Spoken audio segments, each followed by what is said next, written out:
Good morning everyone. In the previous class we were studying chapter 5 footprints without feet from your English reader book, and we have completed till here. Today I am going to explain you from here. So let's start.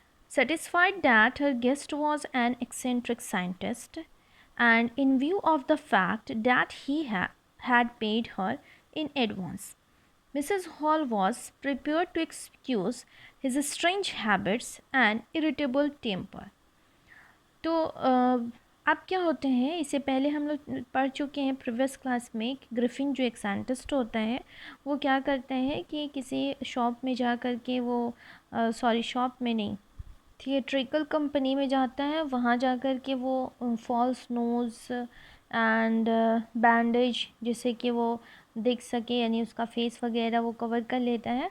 और उसके बाद फिर एक shop में जा कर के वो क्या करता है, पीछे से अटैक करता है और उसके सारे पैसे लेकर के वहाँ से भाग जाता है। भाग करके वो छुपने के लिए कहाँ जाता है, एक यानी विलेज में जाता है और वहाँ जा कर के वो इन में ठहरता। उस इन के जो लैंडलॉर्ड रहते हैं वो कौन रहते हैं, मिसेस हॉल और मिस्टर हॉल। अब यहाँ पे दिखा रहे हैं कि मिसेस हॉल जो है वो बहुत ही क्यूरियस रहती हैं कि उनका गेस्ट जो है वो इतना चुपचाप रहता है और इतना अजीब सा है, बहुत ही स्ट्रेंज है, बहुत अजीब सा है। वो उससे फ्रेंडली होने की कोशिश करती हैं, बट वो उन्हें बताता है कि उसने एक एक्सीडेंट में जो है उसके साथ हुआ था एक एक्सीडेंट जिसकी वजह से उसका फेस जो है अफेक्ट हो गया और इस वजह से वो बैंडेज यानी बैंडेज लगाया हुआ रहता है और फेस कवर किया रहता है और उसका फेस दिखता भी नहीं है। और उसने अपने आँखों में भी क्या लगाया हुआ, चश्मा पहना, यानी बड़े बड़े ग्लासेस लगाए हुए हैं। तो इस बात से क्या होता है, मिसेस हॉल जो है वो सेटिस्फाइड हो जाती है। Satisfied that her guest was an eccentric scientist. अब मिसेस हॉल सोचती हैं कि इनका जो गेस्ट है वो कैसा है, बहुत ही अजीब है, बहुत ही अजीब सा साइंटिस्ट है। लेकिन क्योंकि उसने पहले से ही अपना जो पेड कर दिया था, इनका जो किराया था उसने पहले से एडवांस में पेड कर दिया था, इस वजह से वो मिसेस हॉल जो है वो क्या करती हैं कि उसके जो इरिटेबल टेम्पर था उसको भी टॉलरेट कर लेती हैं और उसके स्ट्रेंज हैबिट को भी बर्दाश्त कर लेती हैं। But the stolen money did not last long, and presently Griffin had to admit that he had no more ready cash. He pretended, however, that he was expecting a check to arrive at any moment. अब क्या होते हैं कि चोरी के पैसे जो होते हैं वो ज़्यादा दिन तक नहीं टिकते हैं, बहुत ज़्यादा दिन तक तो नहीं रह पाते हैं। तो क्योंकि वो चोरी के पैसे थे, जो पैसे वो उसने ग्रिफिन ने पेड किए थे मिसेस हॉल को, वो चोरी के पैसे थे जो उसने शॉपकीपर को से चुराए थे। अब बता रहे हैं कि वो चोरी के पैसे उसके ख़त्म हो जाते हैं और ग्रिफिन खुद भी एडमिट करता है कि उसके पास अभी कोई सा भी कैश नहीं है, यानी इनका रेंट पे करने के लिए। और वो ऐसा प्रिटेंड करता है, pretend that means to show a false things to be true. Okay, तो उसने ऐसा प्रिटेंड किया कि यानी दिखाया कि वो सच बोल रहा है कि उसका चेक जो है वो किसी टाइम भी आने वाला है। Shortly afterward a curious episode occurred. Very early in the morning, a clergyman and his wife were awakened by noises in the study. Creeping downstairs, they heard the chink of money being taken from the clergyman's desk. अब क्या होता है कि थोड़ी देर के बाद एक अजीब सी बात हुई, ठीक है, एक अजीब से बात होती है। क्या होती है कि जब सुबह सुबह क्लर्जी, अब यहाँ पे दिया हुआ है very early in the morning a clergy man and his wife. Clergy man क्या होता है, क्लर्जी मैन मीन्स होता है प्रिस्ट, यानी कि चर्च का जो प्रिस्ट होता है, पुजारी होता है, उसको कहते हैं क्लर्जी मैन। ठीक है, तो क्या बोल रहे हैं कि चर्च के जो क्लर्जी मैन थे, पुजारी थे, प्रिस्ट थे, वो और उनकी वाइफ जो है वो सुबह जल्दी उनकी आँख खुल जाती है। रीज़न क्या होता है, जब स्टडी रूम से क्या आ रहा है, नॉइज़ेस यानी आवाज़ आने लगती है।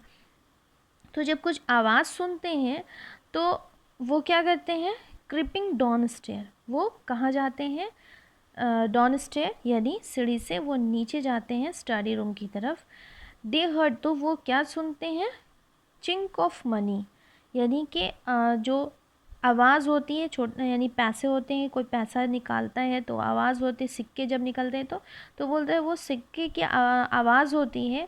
तो बता रही कि ऐसा लगता है कि कोई क्लर्जी मैन के डेस्क से क्या कर रहे हैं, पैसे निकाल रहा है। Without making any noise and with a poker grasped firmly in his hand, the clergyman flung open the door. Surrender. अब क्या होता है कि बिना आवाज़ किए हुए कौन जाते हैं, क्लर्जी मैन और उसकी वाइफ बता रहे, बिना आवाज़ किए हुए, और हाथ में उन्होंने क्या लिया हुआ है, पोकर। पोकर क्या होता है, अ मेटल रॉड, ठीक है, मेटल रॉड होते हैं। जैसे कि उस जगह पे ठंड बहुत ज़्यादा होती है तो लोग क्या करते हैं, अपने घर में यानी आग जला करके रखते हैं, तो उस आग को यानी सेटल डाउन करने के लिए, यानी जो लकड़ी जो वुड का वो लोग आग में यूज़ करते हैं, तो उसे सेटल डाउन करने के लिए एक बड़ा सा यानी स्टिक टाइप का होता है, उसे कहते हैं पोकर, ठीक है, एक मेटल रॉड होता है। तो क्या बता रहे हैं कि बिना आवाज़ किए हुए वो क्लर्जी मैन और उनकी वाइफ जो है वो कहाँ जाते हैं, स्टडी रूम की तरफ जाते हैं, और वो अपने हाथ में पोकर यानी ये रॉड भी ले लेते हैं, और तब वो क्या करते हैं, स्टडी रूम का दरवाज़ा जो है वो तेज़ी से यानी ज़ोर से एकदम से खोलते हैं और क्या बोलते हैं, surrender. Then to his amazement he realized that the room appeared to be empty.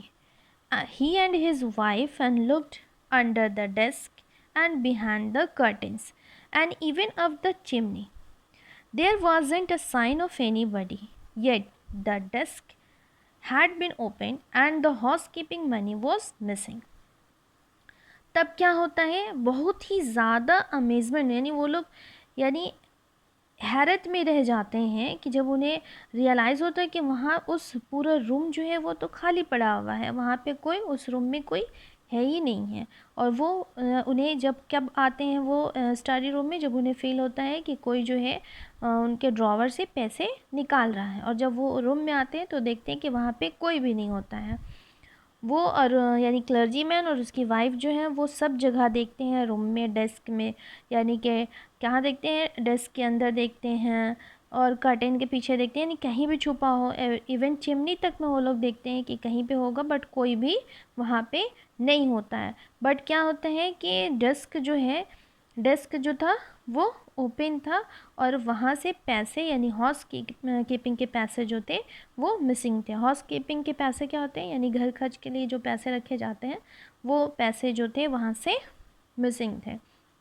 That means इससे ये पता चलता है कि चोरी तो हुई थी, बट चोरी किसने की थी, यानी चोर कहाँ से और कैसे चला गया, ये बात किसी के समझ में नहीं आई। ठीक है, बाकी हम नेक्स्ट पार्ट में पढ़ते हैं।